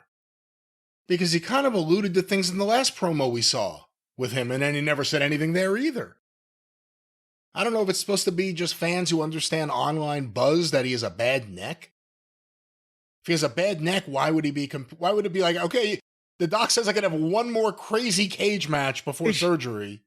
Well, no, that's the thing. He really does have a bad neck, and he's really going to get surgery, but he's really also going to have this fucking goofy 10-man cage match. And by the way, here are the teams. Let's see how many of these people are full-time AEW wrestlers. The Golden Lovers of Kenny Omega and Kota Ibushi, teaming with Will Ospreay, Darby Allin, and Hiroshi Tanahashi versus the Death Riders of Claudio and Moxley, the Young Bucks, a frickin' frack, and Gabe Kidd. Well, we're going to get to Tanahashi in a second because, my God, good Lord. Wild Bull Curry at 80. Looked like fucking Tiger Mask next to this fucking guy. But Moxley gets in the ring and they go face to face and nothing happens. And there's Claudio and there's old Wheeler and they get up on the apron. And he said, well, why don't you, Moxley, do it yourself? And then suddenly, here comes Kevin Knight and Hong Kong Phooey, and they slide in the ring to no reaction whatsoever. And they start having a sloppy fake fight. It looks embarrassing. And then they play music, and here comes Tanahashi, and now the people pop. And the heels just stand there, and Tanahashi, he comes down the ramp with his gut bouncing and limp to the ring like he was crippled. And the heels had to run into him and bounce off of him. And then they rang the bell to start a 6-man tag match. But again, so this Tanahashi is one of the people in the 10-man cage Zabada is what you're saying. Yes, representing New Japan. Not very well, apparently. It was Dick the Boozer, Claudio, and Useless against Spitball and Kevin Knight and his Tanahashi. And they rang the bell. We're already 15 minutes in the program with all this other foolishness. And Tanahashi started out moving like he was in a body cast. And you're never going to believe this, Brian. Well, I know you saw it. You probably still couldn't believe it. He and Moxley got in the middle and they started trading the lightest, fakest forearms ever. Even Claudio was barely touching him. They were treating him like he was a Fabergé egg. Will his body parts fall apart if somebody was to body slam him? What? So after Tanahashi got out of the ring, I skipped to the finish because Jesus Christ. Apparently, Gabe Kidd and a bunch of guys that I've never heard of. I've never even heard him say these names on his television show. They came out and interfered by stopping Tanahashi from, if he was going to do it like he did it later, from falling off the top rope. And the fans didn't care, and then nothing happened. They all just stood on the floor while the match went on. But then Ospreay, who had kidnapped Marina Schaefer away from ringside earlier in the match, brings out a body bag with somebody in it. And all the kids did some dives, and Grandpa Tanahashi fell off the top rope on Wheeler 1, 2, 3. But then all 8 of the heels, the people in the match and the fucking unknown people on the floor, jumped in and started kicking the shit out of the 3 baby faces in the ring. But Ospreay didn't go to help them because he was standing there holding the fucking bag with the body in it. So then the Buckaroos came out from behind Ospreay and double super kicked him. And he goes down with the bag. But then Roderick Strong and Kyle O'Reilly attacked the Buckaroos and they fought off. And we didn't see them again. Because now Moxley and Claudio and Useless got the bag to get Marina out of the bag. And when they opened it up, it was Darby. And Ospreay and Darby start fighting the heels with Samoa Joe and Hobbs and Shapoopy out to help them. And everybody had a fake fight through the crowd, through the arena, into the back that wouldn't stop and kept going, with most of the people in the street clothes, so you couldn't tell who anybody was back there anyway, and it was dark. But they had to kill time so that Darby could get to the top of the balcony area and coffin drop everybody in this 14 or 15 man pack. But he did it in the dark with no lights, so you could barely see it. And then everybody left. What the fuck? Was this the biggest mess in the history of television? This looked like some Russo shit in TNA. Who even started this fucking thing? The Ospreay, I'm going to have to leave for a while promo is what started it. And then it's amazing when you have a segment with the worst batch of baby faces ever. And then you realize it's the worst batch of heels ever. Like, it's just, there's no star power. It's not very good. And, Takahashi,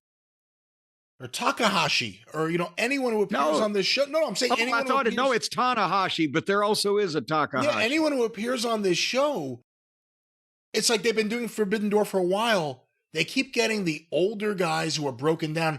If you notice, there's no young talent coming out of New Japan that anyone wants to see. They just had Takeshita go over there. Where'd Take a Shit go? He just went over there. He won their G1. Well, why haven't we been seeing him if this Ishii?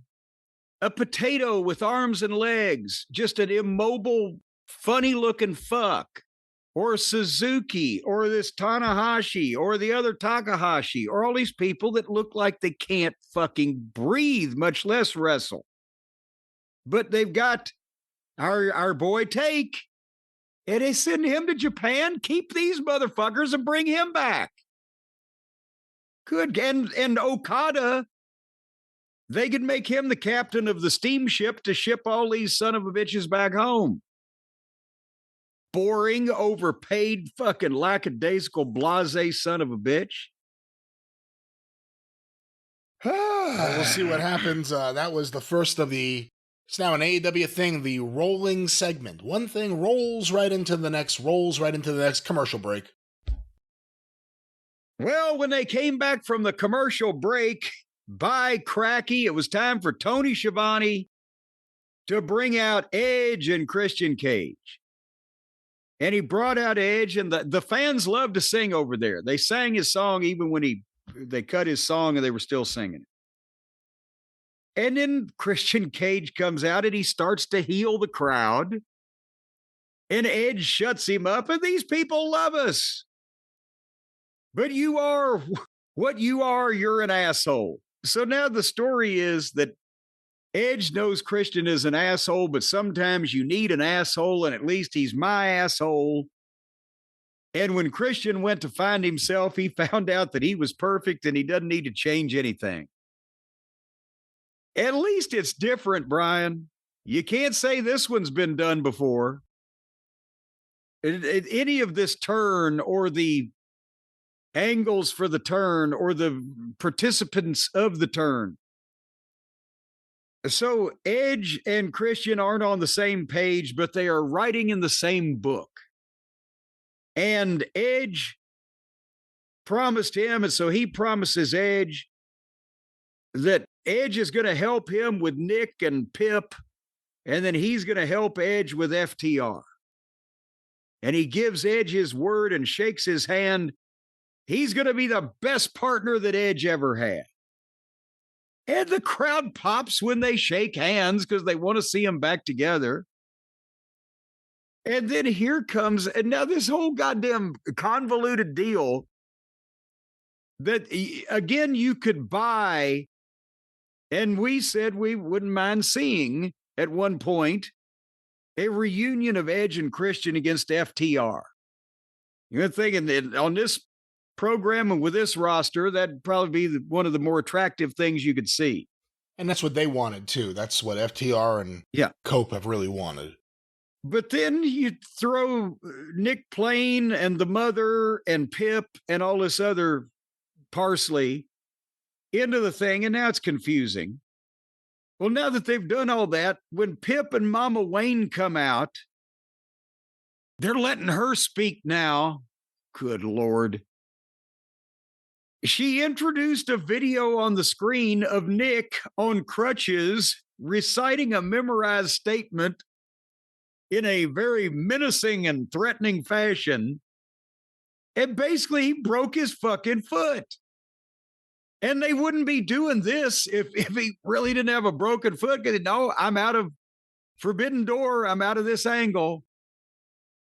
Now, another one of these fucking guys does something and fucking breaks something in the middle of the goddamn deal, and now he's out of the pay-per-view. But he said, if I would have been able to show up this weekend, I would have finished you off. And then he says, I'm always one step ahead. And he delivers it like this fucking juvenile delinquent is Lex goddamn Luthor, right? But then they play music. And now you have a video of a mad scientist laboratory, a mad doctor with a goddamn medieval looking hypodermic needle, and he shoots something and a blah, blah, blah. And on the table that pops up and does an Undertaker sit up is Dino Douche, our old friend Dino Douche, a.k.a. Luchasaurus. I believe is his Christian name. Well, no, because it's Kill Switch, but they were chanting Luchasaurus because the fans here forgot that they changed his name. So this goddamn egghead is back. what again, he looks like $1 million, and he in the early days was responsible for many of the rottener matches because he don't know what the fuck he's doing. Apparently he never figured it out, but he's back and he comes out and choke slams Edge and stares at Christian because they used to be aligned and then they had the breakup, and that's where the fans chanted Luchasaurus. By the way, did they have a breakup? Or did he just get hurt? Well, he never came back. They had the awkward relationship where he was bullying Dino or whatever the fuck they did.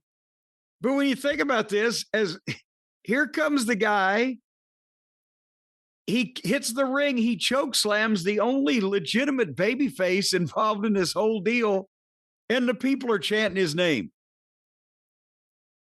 But then he turns around and he choke slams Christian Cage right on his fucking shoulder. What the this fucking guy is rotten. His timing, his psychology, his execution, and he thinks he's a goddamn horror movie star.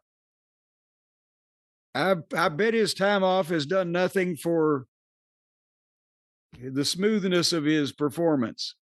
There are fans who think that it was Jack Perry's arm in the video preparing the hypodermic needle to bring Luchasaurus back to life. Hey, I'm not saying that there might not be a possibility that you could get some video of Jack Perry preparing a hypodermic needle, but I don't think he'd be shoving it in somebody else's arm.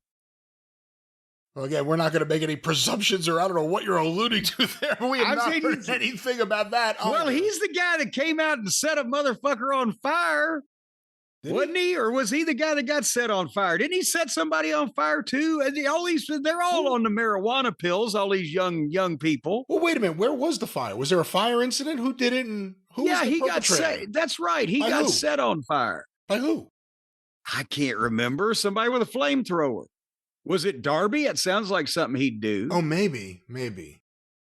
Cody got lit on fire in the early days. Remember, he had all that crap on his back and could notice it. Like, hey, what's on Cody's back? Oh, it's in flames. Yeah. But no, this was with the flamethrower, the way people are supposed to do it.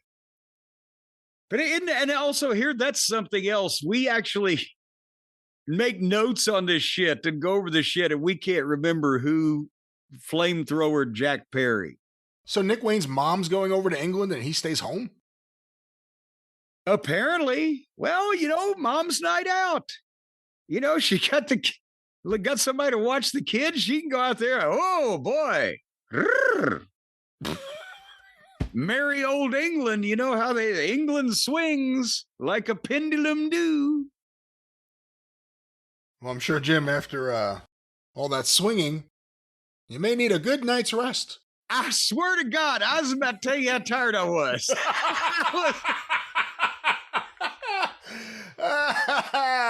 I was about this time I was having a hard time keeping my eyes open. And I'll tell you what, it's times like that. At the end of the day, when you've had a long, hard day and you've watched a lot of stupid people do shit, and you just want to lay down somewhere comfortable and just forget about your troubles, forget about your cares, lay your worries on the old doorstep and just dive onto a Helix mattress.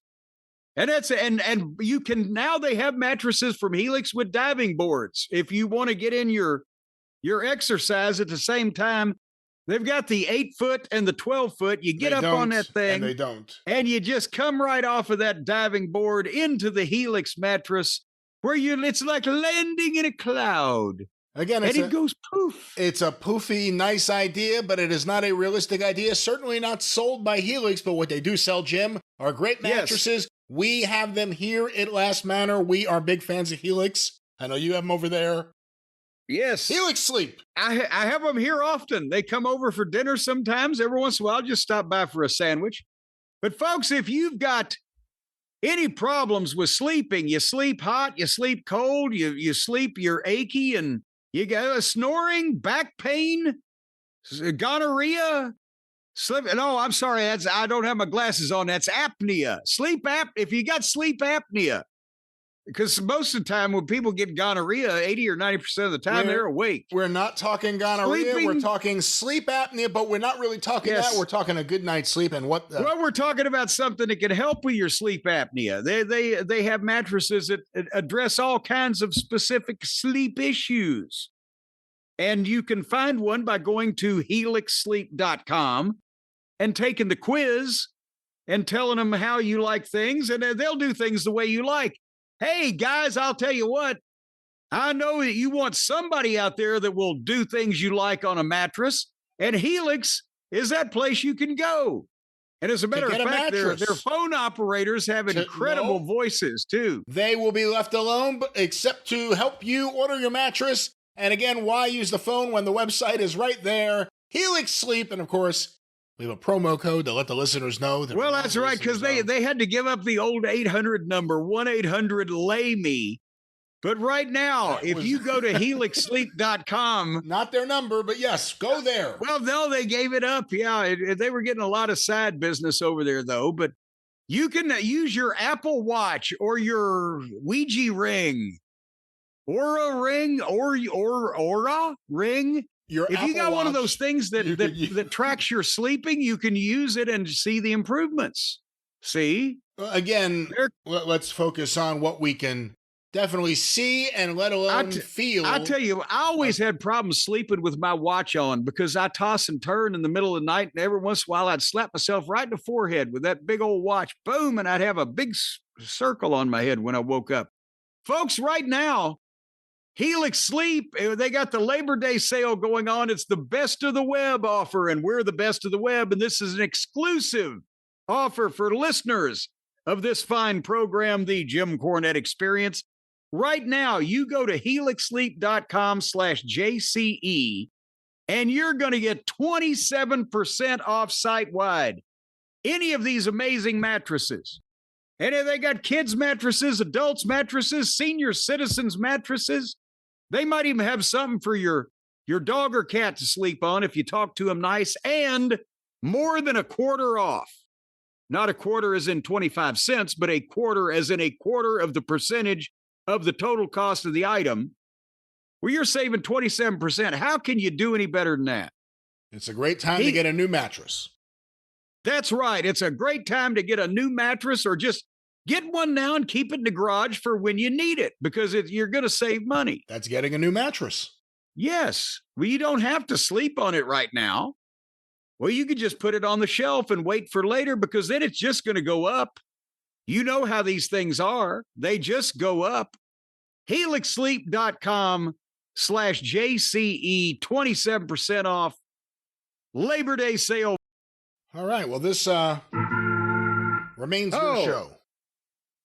Well, I didn't expect you to play the music there. I just thought we would segue on into other things. I know what you're going to say, Brian. You're going to say, who won the final match of the tag team tournament to get the tag team championship shot at Forbidden Door? That's the question you're going to ask me, wasn't it? Yeah, of course. I mean, that's a big match for the tag titles coming up. Another great big match for the titles. Another great big match. Well, it came down to FTR against Bandito and Brody King to see who would face Bobby Lashley and Shelton Benjamin, the Hurt Syndicate, for the tag team title at Forbidden Door. And again, why is the door so forbidden? Everybody's come through it. It's not like you've gone to the old Indian burial ground and you've never returned. Everybody's come through that door, gone back, come back. It's like a revolving forbidden door. There's nobody else that's still forbidden that can come through it, is there? For New Japan, it hasn't been good. People go through that door, they never come back. Well, they always come back on this show, the one that I'm watching. They're here all the fucking time. I don't care what they do over there. They could go about their business. So, what this was another match where, bless them for their effort. But FTR want to have the greatest tag team match of all time, every time. And they never give thought to the fact that their opponents can't pull it off, and it gets too complicated, and it gets sloppy, or it gets lost, or they're 2 steps behind. and they try to cooperate with all the stupid shit that their various opponents do. In this case, Bandito with his, I don't know what the fucking deal is where he just rolls over people and does handstands and back and whatever. But it was a 30-minute draw, not to spoil anything, 30-minute time limit draw.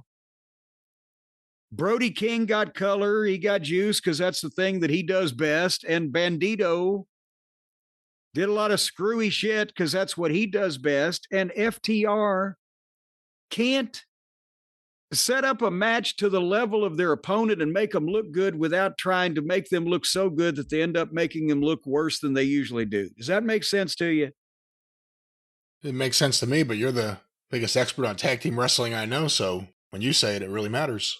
Well, I mean, they caught the lightning in the bottle with Jay White and Juice Robinson, and Bandito and Brody King, neither one is Jay White or Juice Robinson.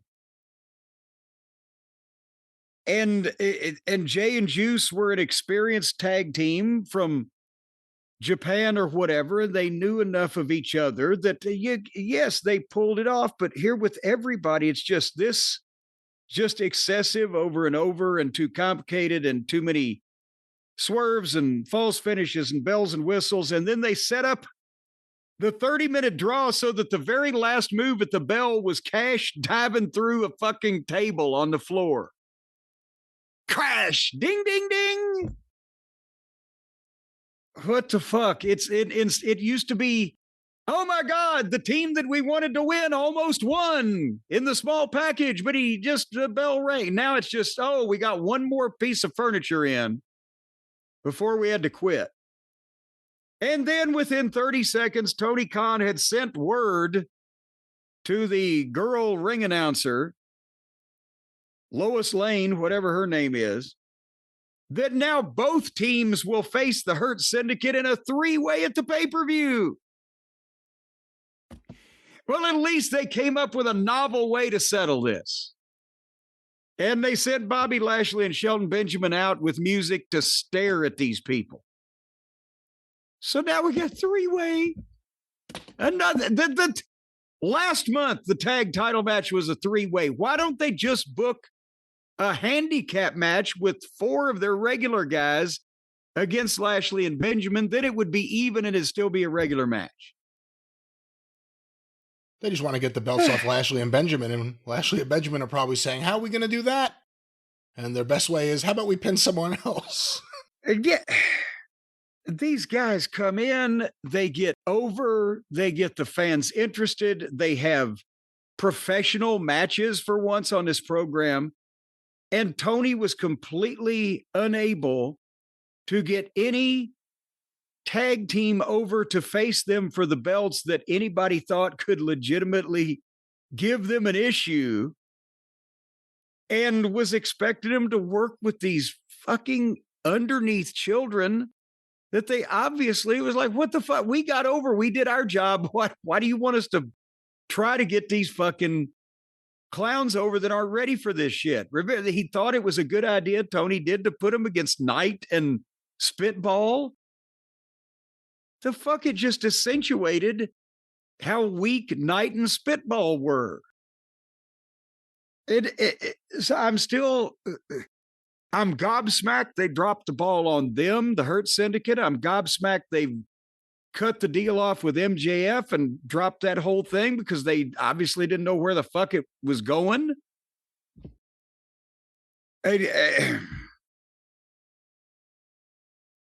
So anyway, that was what happened there with those people. What were we talking about? The tag title match coming up. Oh, yes, going to be a 3-way. And then they bring Adam Page to the ring. And I wrote, Jesus, now this douchebag is going to talk. And he's mad that MJF jumped him in the parking lot last week. It could have been worse. He could have burned your house down. And then he called MJF out, but he knew that he wouldn't come out because he's a coward. And then he did another one of his fake tough guy promos. And when he was done, then they played MJF's music, And MJF didn't come out. And then the music stopped. But then Tony Schiavone at ringside, he goes, wait a minute. He's listening to his headset.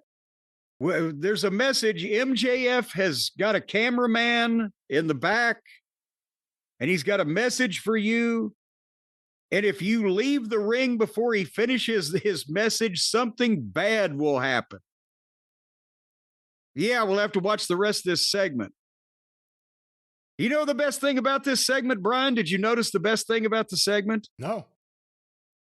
Was the fine Cornette's Collectibles customer that was standing behind Tony Schiavone with the I'm a Jim Cornette guy t-shirt on.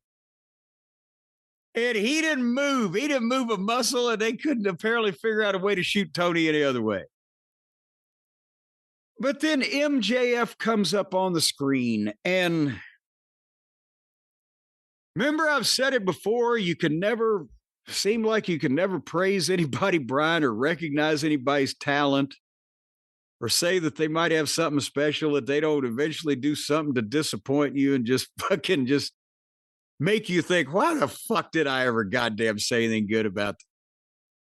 If he was forced to do this, I apologize. If he did it on purpose, he's not as smart as I thought he was. But MJF is there with Ricochet and two job guys, whatever their fucking names are. And they had kidnapped Mark Briscoe and tied him to a chair and gagged him. Now, this is about the third or fourth person in the course of the run of this program that has been kidnapped and tied up, taken away, and held for ransom, tied to a chair and gagged, right? So it's not even groundbreaking there. But now MJF cuts the promo and says, well, you got to stand there and listen to me. And if you don't do the three things I want you to do, then he takes a gas can and pours gasoline over the top of Mark Briscoe, who apparently has been put in a medically induced coma because he's not even selling. He's unconscious. If he was unconscious that long, chances are he would have fucking flatlined without some goddamn defibrillator. He pours gas over Mark Briscoe's head and says, I'm going to set him on fire, and he's got the lighter. I'm going to set him on fire unless you agree that our match on Sunday, the title can change hands on disqualification or count out, and I don't have to use my contract to get the title match. Now you're just giving it to me anyway. Or I'm going to set this guy on fire. In this fake skit with this fake gasoline, with this fake bullshit that I'm saying about country. This fake match we're going to have. An American citizen is going to immolate another American citizen in a foreign country. Can you imagine the paperwork alone? Nobody'd be able to figure out how to fill out those forms. What the fuck? The carnage over at Carnaby Street. I don't know what these people are making me do. There's a killer on the King's Road. There's a killer on the road. His body's frying like a toad because we set him on fire because the situation's dire. My pay-per-view is sagging and I'm really lagging. My business is dead. So anyway, he gave Paige the count of 5 to agree to these things. Paige said okay at 4. So apparently he had to think a minute about how enamored he was of Mark Briscoe. And so, okay, so now they took back, he didn't need to go the devil. The devil didn't need to goddamn flip out and get mad and say, okay, I'll execute the contract, because now they take it back the next week and the title can change by disqualification or count out. And they probably ain't going to change the belt anyway. They're just trying to make people think Paige is in jeopardy. To be honest, if they did a real good job of convincing people that somebody would beat Paige, they'd probably get a good buy rate. But are they all on that kratom that we've been hearing about?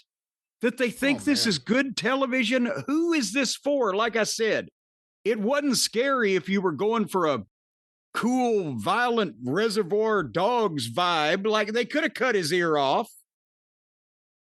But it's not funny, nor is it scary, nor is it cool, because it's also obviously silly and fake. So what, and why would MJF, who is proven himself to be a student of the business and kind of understands what guys have done in the past to get over what works and what doesn't, or what's stupid, he just, I mean, he's one of the few people they have left that anybody gives a shit about, and they've wiped their feet on that to the point where it's not the same as it used to be with him. And there's no direction to this, and no direction home with these complete unknowns, like a big old fat bone. So there's not a single fan who saw this who thought that MJF was going to light him on fire. Okay, you know what? Goddamn, maybe he should have done it. Maybe he should have just lit Mark Briscoe on fire to prove him wrong. Well, he didn't. I guess that's the point. Yeah.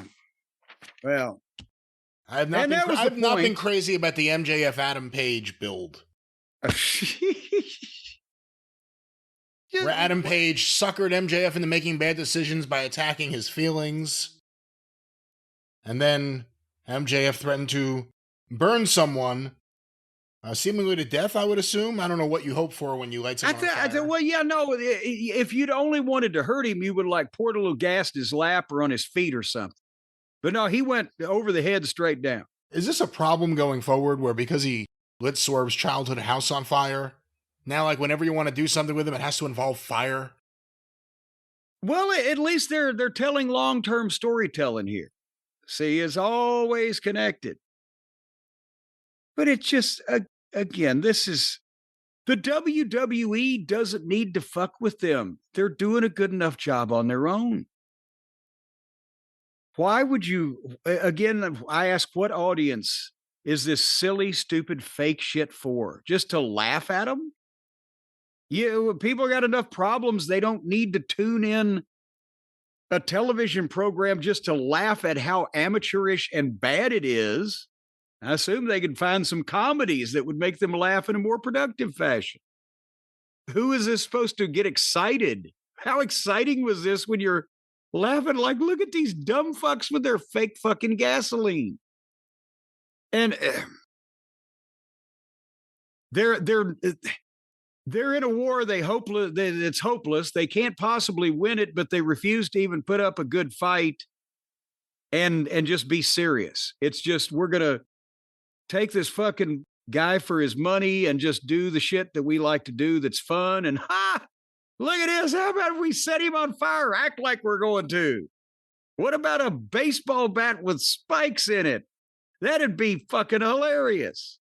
And they just get away with it. And it doesn't change their business for positive or negative, because there is that core group that wants to, for whatever reason, watch broken down Japanese people and silly, frail, pale looking Americans fake fight. There you have it.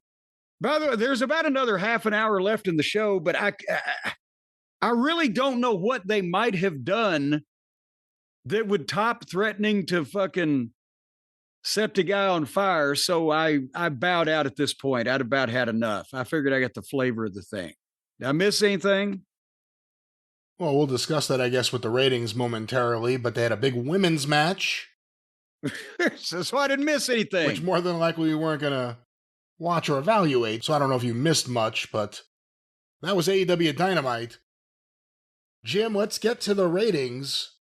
Well, hold on here a second. But now we've told people what there's no use in watching or paying attention to because it's all silly and fake and stupid. What can they do with their extra time this week? Might they even be able to to listen to a program on the Arcadian Vanguard network? Well, thank you very much. That's the most professional setup for a plug I think we've ever had here on the show, and I appreciate it. So tell them what fucking programs you got going on that louse-ridden network. It's not louse-ridden. Get the fuck out of here. We got great fucking shows on the fucking network, Arcadian Vanguard. Get information about all the shows on Twitter at Superpodcast or on Facebook, facebook.com/Arcadian Vanguard. Of course, each and every day, get your wrestling news for free. The wrestling news and the morning wrestling newscast. Get it directly from thewrestlingnews.com or look for Arcadian Vanguard's The Wrestling News wherever you find your favorite podcast. No clickbait, no paywall, just The Wrestling News. Want to make what streaming service do you have to subscribe to get these programs? Free wherever you get free podcast. It works like that. Pay for nothing. Get it for free. This is an awful plug. Ladies and gentlemen, we also want to make mention of Stick to Wrestling with John McAdam. Another great look at 1985 in the WWF. McAdamPod.com, or look for the show wherever you find your shows. And of course, Shut Up and Wrestle with Brian Solomon. The Best of Volume 3. Hear great moments with lots of great stars having great talks. SUAWpod.com or Shut Up and Wrestle with Brian Solomon, wherever you find your favorite podcast, and the 605 Super Podcast, The Mothership! Ah, Jesus Christ, he's disabled my sound effects, folks. Go through the archive, 605pod.com, available wherever you find your favorite podcast, The Mothership. How come this fancy Dan sound filter we got won't filter out that bellowing of yours, you bellicose bumpkin? Oh, Dr. Smith, I see that you've arrived late into the show. All right, well, what kind of a pain in my back was these ratings this week? This past week, AEW Dynamite on TBS, August 20th, 2025, 8 to 10:06 p.m. On average, watched by 565,000 viewers. Oh, good God. The lowest total viewership for Dynamite since April 23rd. Of course, there was big competition. There was? Well, I saw Dave Meltzer quoted the Little League World Series was on. Oh, come on. What? The Little League World Series, where the top children baseball player, actually best team, not the players, but it's the World Series of the best Little League players. But wait a minute, I can understand the Little League World Series possibly being competition as far as pulling people off the AEW roster, but I can't believe that it would be competition as far as taking viewers away. The Little Leaguers. Dynamite was number 7 for cable on the night in the key demo. Number 1 was South Park. Well, that's no surprise either, and it was brilliant. But do you think... But when's that? That's 10 o'clock, right? But that's 10 o'clock, so that would have affected the last 6 minutes. But do you think that for once they could have realized, my God, this is a horrible television wrestling program, and just not watched it? Well, let's see what the quarter numbers tell us, or the quarterly numbers. There's quarters filled with numbers. These were compiled by WrestleNomics. AEW Dynamite, August 20th, 2025 on TBS. Quarter 1, 8 to 8:15 p.m. The Will Ospreay, Death Riders, Jet Speed, Hiroshi Tanahashi live angle, 645,000 viewers. Okay, so they started way down from where they normally start to begin with. And last week when they got the big pop over 700, didn't they start with 800 and something? So this time people just said, well, hell. Well, hell continues into quarter 2. 8:15 to 8:30 p.m. Tanahashi and Jet Speed versus the Death Riders with picture-in-picture. The post-match with Bullet Club War Dogs. Oh, that's who those guys are. Who is that? Who are these people? What are their even individual names? I didn't recognize a goddamn one. Well, the Bullet Club War Dogs, Will Ospreay, Darby Allin, the Young Bucks, and the Ops. 573,000 viewers. Wow.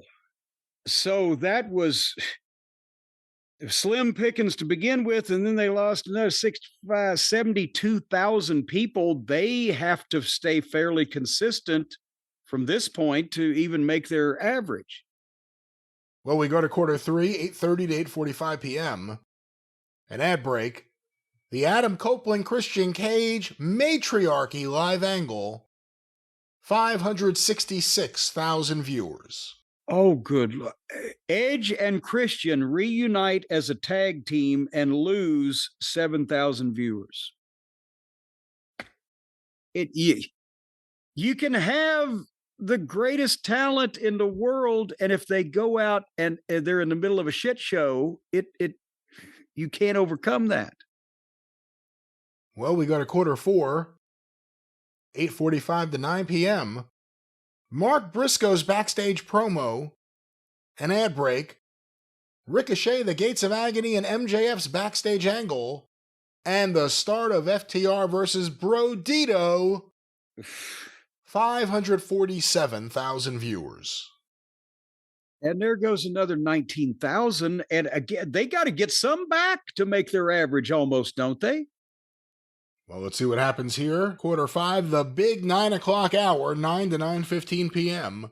20-something more minutes of tag team tomfoolery. The continuation of FTR versus Brodito with 2 rounds of picture-in-picture. 543,000 viewers. Okay, and at least they're holding them. Well, the hold continues into quarter 6. They're holding the lowest number of the show so far. It may be a stranglehold. 9:15. They stopped the bleeding. 9:15 to 9:30 p.m. Continuation of FTR versus Brodito. The post-match with the Hurt Syndicate. The Okada Swerve Strickland video. I missed that, thankfully. And an ad break. 559,000 viewers. So they got another 16,000. Well, bless their little pea-picking hearts. We go to quarter 7, 9:30 to 9:45 p.m.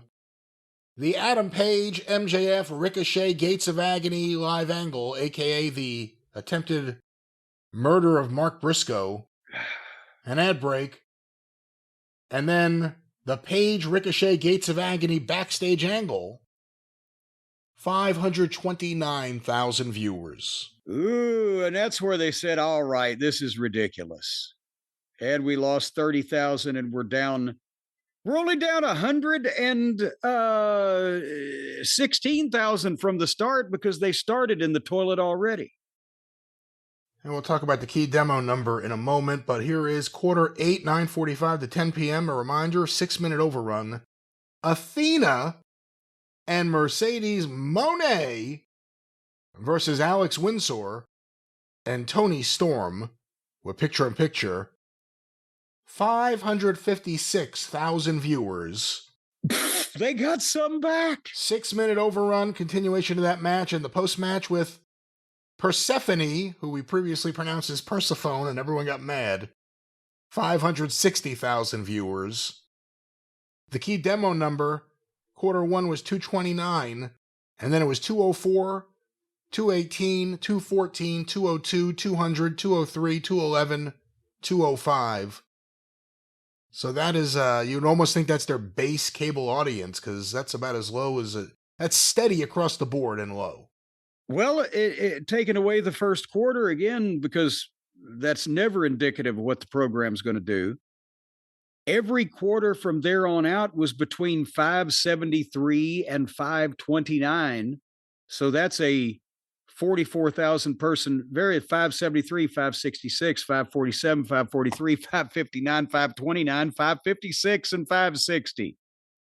So we said they're down to round about 600,000 people, give or take on the week, that will suffer through this. And that number is every year they lop off about another 100,000. Because when they started, it was 900 and 800 and 700 and 600. Now they're in the fives. We'll see. They've got no more stars.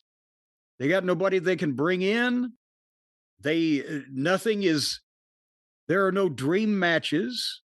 There's nothing interesting where I'd really like to see the big show with this guy versus this guy. Every 6 months, they wheel Kenny Omega out. That's a big moment still, and then he disappears again off TV. It's and now Osprey again. We have to because we did so much talking real quick as we close up here. We did so much talking about how he bumbled, not really telling anybody what's the matter with him. Thankfully, they're not going to put the fucking belt on him at Forbidden Door, or that they didn't before now, because now he'll be out for who knows how long with neck surgery from doing a lot of shit that was frankly unnecessary and probably falling through a lot of furniture. So when they get a star or they get a guy that can be one of their top guys or their top guy, either they run him off, he doesn't get along with the other people, or he hurts himself and he runs his own self off, or they book him into goddamn oblivion. And I don't see who's on the horizon that's going to change that. So the WWE, that's why I feel like they've picked now to go here. We can pretty much powderize these sumbitches right now and be on our way and own everything. What are they going to do about it? They've run out of access to stars, and the stars they have keep going down. Well, that was AEW Dynamite. It certainly was. Is this the end of the program? This is your show. That's your decision. Well, in that case, I'm going to make an executive decision. Folks, we're coming back in a few days with the drive-thru with some classic wrestling talk. And we'll be back here next week on The Experience, which will be longer if anything actually happens. But until then, and in between times and in the meantime, thank you, fuck you, and bye-bye, everybody.